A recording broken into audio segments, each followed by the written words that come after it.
Actual healing. What flash approaches can teach us about how humans heal. There's a lot more talk out there about healing than there is actual healing.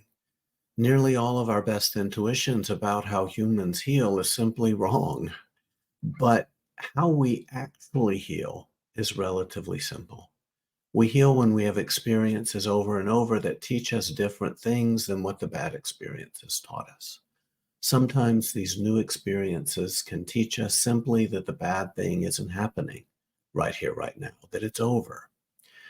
The information stored in that memory in your nervous system is over.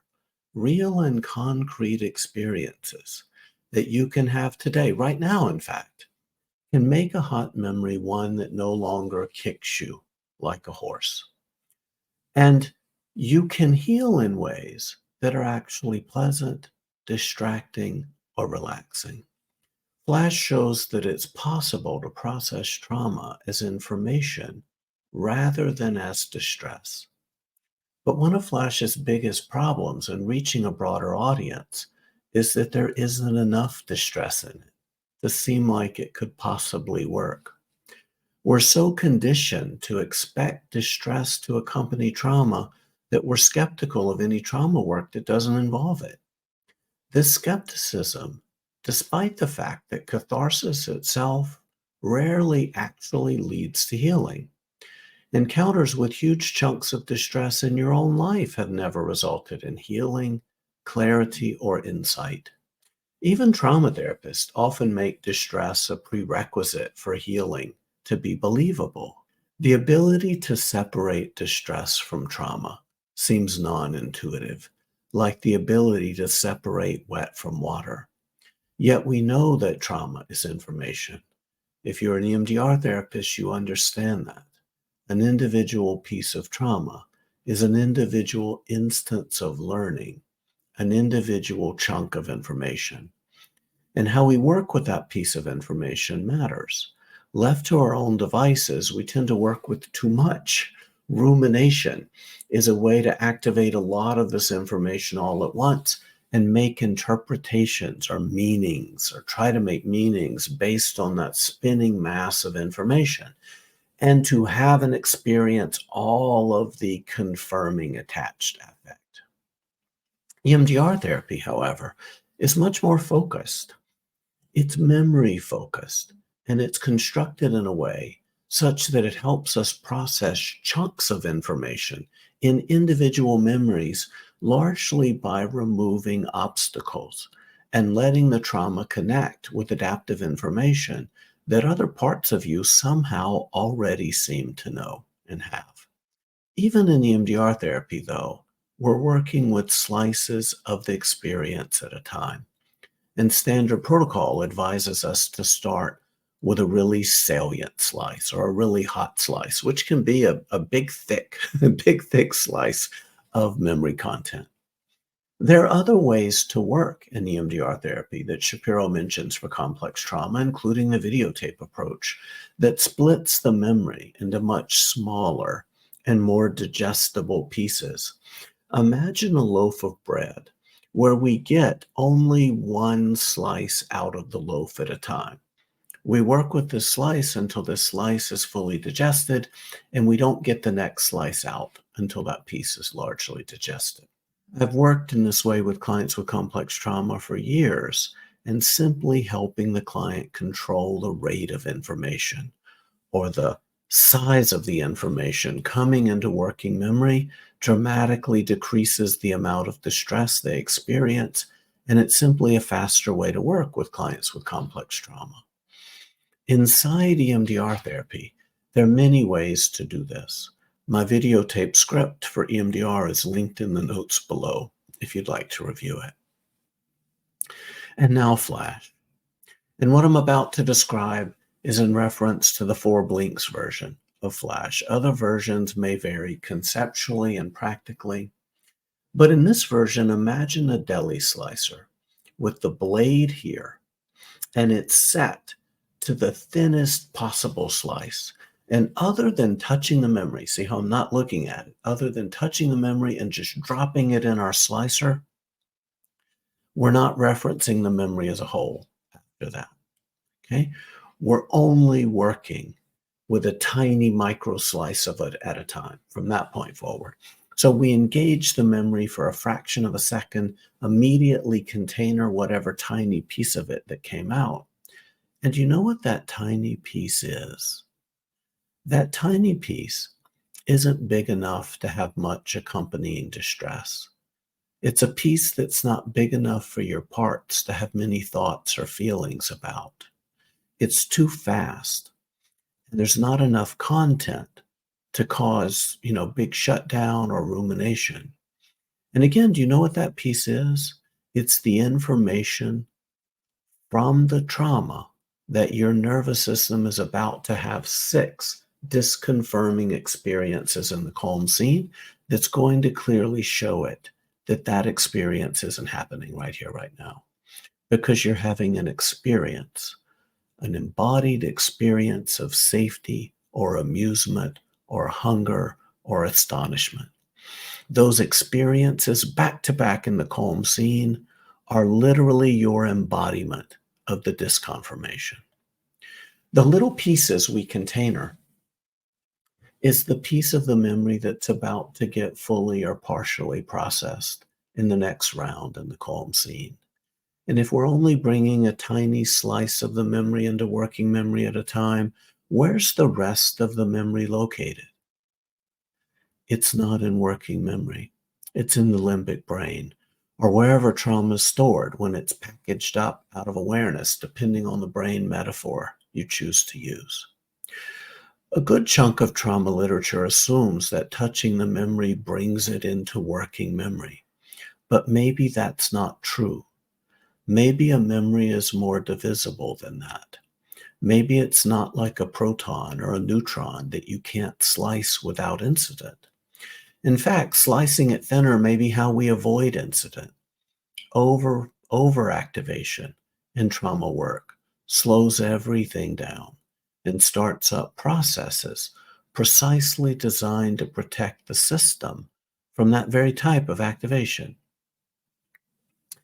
The active ingredient in flash is a large number of exposures to the calm scene. The purpose of the blinks every 5 seconds is to split the 30-second exposure to your calm scene into 6 individual 5-second exposures.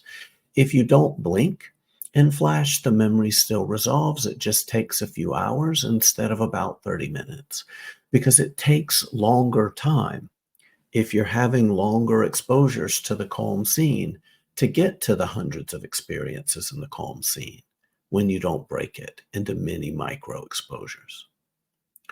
All of this to say that Bruce Ecker is right. Humans heal when we have experiences that disconfirm the expectation in the bad memory.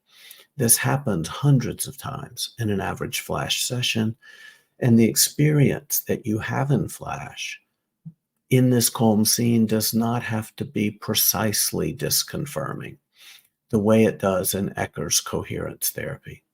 A general mismatch works just fine. Ecker's trying to shift large memory networks associated with entire negative cognitions. Again, we're just trying to move one memory at a time.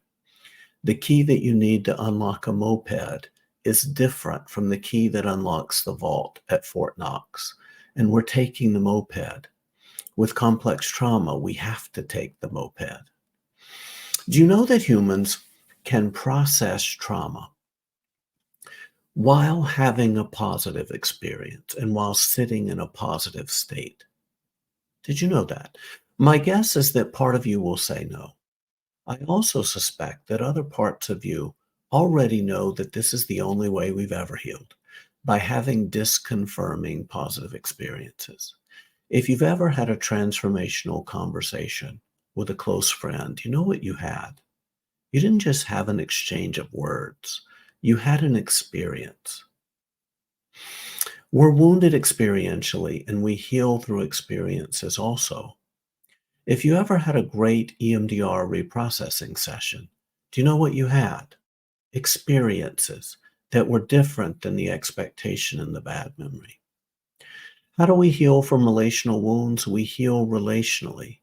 We heal by having experiences in relationship context that are different than the expectations in the bad experiences. What is parts work other than opportunities for parts of you to experience other parts of you in ways that are different than the expectation in the bad memory? And we're at a conundrum that I've been circling for several years now. We have very few ways for people with complex trauma to actually heal. Yes, we can resource them to the end of the universe, but actual healing, there aren't that many ways to do that. What Flash can teach us about healing is that there are ways to process trauma that have remarkably little distress, that are reliable and predictable, that are associated with a very low risk of decompensation, that can be done easily in groups, which is how humans used to heal, in groups, that are safe and effective enough to be done self-administered. And that when you do Flash well, it will fully and permanently shift almost any form of stuck information. It does this with virtually no distress. And it does all of this using a model that when we actually think about it, we already believe in as one of the ways that healing actually happens when it does happen. But we won't believe it because it doesn't feel intuitive. Our gut tells us we need different things because it's not distressing enough, because it doesn't feel real or what we're used to. But we will do, even in our own private lives, and I'm looking at you too, therapist, we will do endlessly the distressing thing over and over that has never, not even one time, moved the tiniest slices of stuck information. We are attached to the wrong intuitions when it comes to healing. I blame cultures for this. The same cultures that wound us teach us categories of emotion concepts designed to keep us stuck, teach us how to ruminate, teach us how to blame and humiliate ourselves for what was done to us, and highly shape our intuition about which forms of healing work and which are suspect.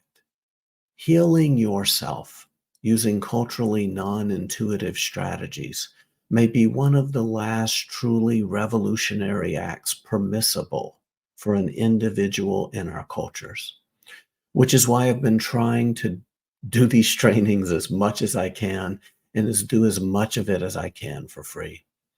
Because if this is a way that humans can heal, then this healing pathway has been with us for as long as we've been human. Through all the bad wars, through all the bad moms, through all the horrible flu and epidemic weekends, through all the cultural ideas designed to divide us, through all the bad men, we have had ways to heal that are fast, reliable, painless, and permanent. If this is a way that humans can heal, nobody owns that.